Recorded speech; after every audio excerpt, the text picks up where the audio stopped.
Hello friends, આજે હું તમારી સાથે શેર કરીશ ભરેલા રીંગણના શાકની રેસીપી। તો ભરેલા રીંગણનું શાક એ દરેક ગુજરાતીનું પ્રિય શાક છે। તો મસાલાના પરફેક્ટ માપ સાથે ઘરમાં રહેલી ઓછી સામગ્રીમાંથી ઝટપટ આ શાક તૈયાર કરી શકાય છે। તો શિયાળામાં રીંગણ એકદમ કૂણા અને ફ્રેશ મળતા હોય છે, જેની મીઠાશ જ કંઈક અલગ હોય છે। તો ઘરમાં નાના મોટા સૌને ભાવે તેવું સ્વાદિષ્ટ અને ચટાકેદાર ભરેલા રીંગણનું શાક બનાવવા માટે રેસીપીનું કોઈ સ્ટેપ છૂટી ના જાય તેના માટે વિડીયોને સ્કીપ કરી અંત સુધી અવશ્ય જોજો। તો ચલો ભરેલા રીંગણનું શાક બનાવવાનું શરૂ કરીએ।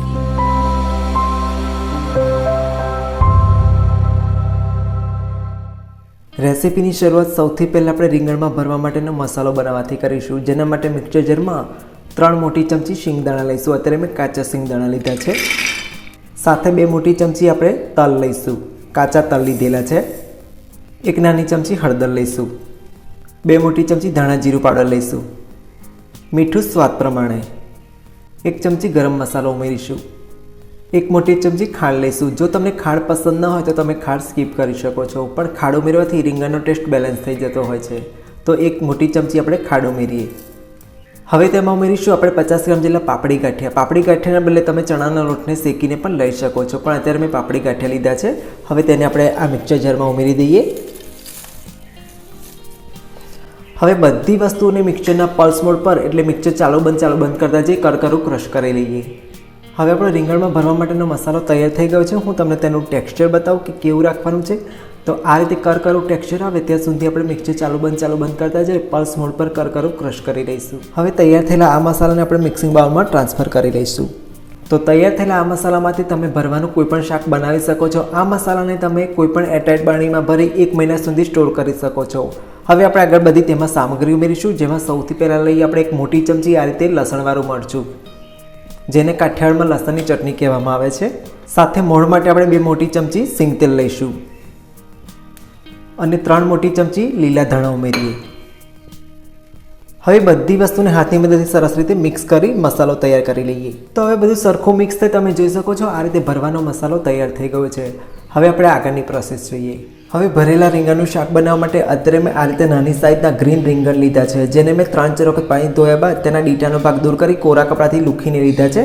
અને તમે જોઈ શકો છો મારા રીંગણ એકદમ કૂણા અને એકદમ ફ્રેશ છે। તો આ રીતે કૂણા અને ફ્રેશ હોય એવા રીંગણ લેવા અને રીંગણને અંદરથી ખાસ ચેક કરી જોવું કે અંદરથી ખરાબ ના હોય। જો ખરાબ હોય તો તે રીંગણને દૂર કરી દેવું। હવે આ રીંગણને આપણે ભરવા માટેની આગળની પ્રોસેસ જોઈએ। હવે રીંગણ ભરવા માટે આપણે જે મસાલો તૈયાર કર્યો હતો તેને લીધો છે। આ રીતે આપણે રીંગણ લેવાનું છે ને તેની અંદર મસાલાને આ રીતે ભરી લેવાનો છે। તો આપણે દબાવીને મસાલાને ભરીશું, જેથી ખાતી વખતે રીંગણ આપણને એકદમ ફીક્કું ન લાગે। તો આ રીતે દબાવીને આપણે બધો મસાલો ભરી લઈશું અને આ રીતે આપણે તેને દબાવી દઈશું, જેનાથી મસાલો છૂટો ન પડી જાય। હવે આ રીતે બધા જ રીંગણને આપણે ભરી લઈશું। તો હવે આપણે સેમ પ્રોસેસને ફોલો કરી બાકીના બધા રીંગણ ભર્યા છે। રીંગણ ભરતા આટલો મસાલો આપણે વધેલો છે, જેનો ઉપયોગ આપણે શાકની ગ્રેવી માટે કરીશું। તો ભરેલા રીંગણનું શાક બનાવવા માટે રીંગણ ભરીને તૈયાર છે। હવે શાક બનાવવા માટે આગળની પ્રોસેસ જોઈએ। હવે શાક બનાવવા માટે આપણે આ રીતે જાડા તળિયાવાળી કઢાઈમાં 100 ml જેટલું સિંગ તેલ લઈશું। અહીંયા તેલનું પ્રમાણ થોડું વધારે રાખવાનું। આ રીતનું જ્યારે શાક બનાવતા હોય ત્યારે ગરમ થાય એટલે તેમાં 1 ચમચી જીરું એડ કરીશું અને જીરુંને સરસ ફૂટવા દઈશું। જીરું આ રીતે સરસ ફૂટી જાય ત્યારબાદ તેમાં 1 નાની ચમચી હિંગ એડ કરીશું। હવે તેમાં આપણે જે ભરેલા રીંગણ તૈયાર કર્યા હતા તેને એક કરીને આ રીતે મૂકતા જઈશું। તો બધા જ રીંગણને આપણે આ રીતે કઢાઈમાં મૂકી દેવાના છે। હવે બધા રીંગણ આ રીતે ઉમેર્યા બાદ આપણે જેટલી ગ્રેવી જોઈતી હોય એટલું આપણે એમાં પાણી ઉમેરવાનું છે। તો અહીંયા હું લગભગ 3 થી 4 મોટી ચમચી પાણી ઉમેરું છું। હવે આ સમયે તમારે રીંગણને હલાવવાના નથી। જો તમે હલાવશો તો તમારા રીંગણમાં જે ભરેલો મસાલો છે તે છૂટો પડી જશે।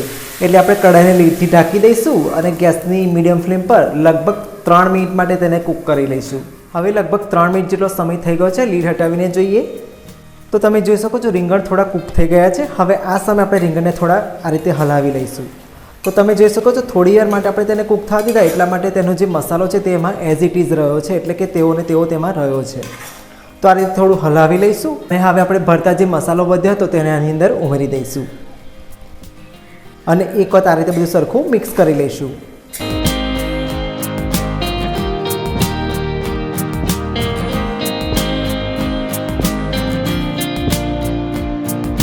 હવે બધું સરસ રીતે મિક્સ થઈ ગયું છે। અત્યારે મને એમ લાગી રહ્યું છે કે થોડું પાણીની જરૂર છે, તો હું થોડું પાણી ફરીથી એડ કરું છું, લગભગ 2 થી 3 ટેબલસ્પૂન જેટલું। અહીંયા તમને જેટલી ગ્રેવી જોઈતી હોય એ પ્રમાણે તમારે પાણી ઉમેરવાનું। હવે 3 થી 4 મોટી ચમચી પાણી ઉમેર્યા બાદ ફરીથી આ કઢાઈને આપણે લીડથી ઢાંકી દઈશું અને લગભગ 3 થી 4 મિનિટ માટે સ્લો ફ્લેમ પર કૂક કરીશું. અત્યારે આપણે ફ્લેમ સ્લો રાખવાની છે, જેનાથી રીંગણ અંદર સુધી કૂક થશે. તો 3 થી 4 મિનિટ માટે સ્લો ફ્લેમ પર કૂક કરી લઈએ. હવે લગભગ 3 થી 4 મિનિટ જેટલો સમય થઈ ગયો છે. લીડ હટાવીને જોઈએ તો તમે જોઈ શકો છો તેલ સરસ છૂટું પડી ગયું છે, પણ અત્યારે ગ્રેવી થોડી ઓછી લાગી રહી છે, એટલે હું થોડું પાણી એડ કરું છું. ફરી લગભગ 2 ટેબલસ્પૂન જેટલું પાણી એડ કરીશ. અહીંયા તમને ગ્રેવી જેટલી જોઈતી હોય એ પ્રમાણે તમે પાણી વધારે કે ઓછું કરી શકો છો. એક વખત આપણે આ રીતે શાક હલાવી લઈશું. તમે જોઈ શકો છો રીંગણ સરસ કૂક થઈ ગયા છે, પણ આપણે થોડું પાણી ઉમેર્યું છે, એટલે લગભગ 2 મિનિટ માટે આ કઢાઈને લીડથી ઢાંકી દઈશું અને ગેસની એકદમ સ્લો ફ્લેમ પર 2 મિનિટ કૂક કરી લઈએ.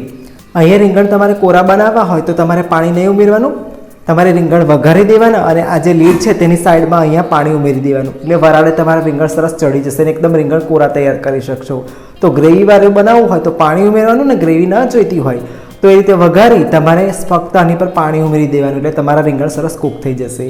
તો હવે ફરીથી 2 મિનિટ માટે આપણે એને કૂક કરી લઈએ. તો હવે 2 મિનિટ જેટલો સમય થઈ ગયો છે. લીડ હટાવીને જોઈએ.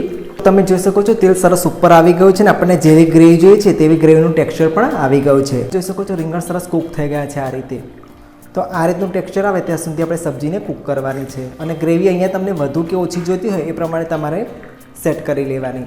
તો હવે આપણું શાક તૈયાર થઈ ગયું છે. છેલ્લે આપણે તેમાં ઉમેરીશું 2 મોટી ચમચી સમારેલા લીલા ધાણા, અને હવે આપણે ગેસની ફ્લેમ બંધ કરી દઈશું અને એક વખત શાકને સરસ રીતે મિક્સ કરી લઈશું.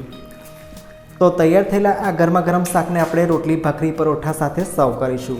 તો તૈયાર છે એકદમ સ્વાદિષ્ટ અને ટેસ્ટી ભરેલા રીંગણનું શાક.